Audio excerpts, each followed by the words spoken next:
Men yurakman. Men allaqachon infarkt bo'lganman.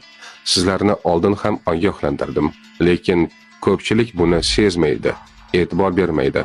Bugun esa oxirgi bor aytayapman, bu belgilarni beparvo qoldirmang.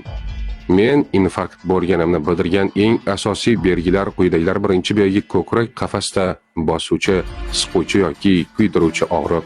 Bu og'riq 20-30 daqiqadan uzoq, kuchli va uzluksiz bo'ladi. Ikkinchi belgi og'riqcha qo'lga, yelkaga, bo'yinga yoki jag' sohasiga tarqalishi. Uchinchi belgi nafas qisishi, hatto tinch holatda ham havo yetishmasligi. To'rtinchi belgi sovuq ter bosishi, holsizlik, ko'ngil aynishi va qo'rquv hissi. Beshinchi belgi yurak urishining buzilishi, bosimning keskin o'zgarishi. Agar shu alomatlardan bittasi bo'lsa ham o'zi o'tib ketadi demang. Darhol tez yordam chaqiring.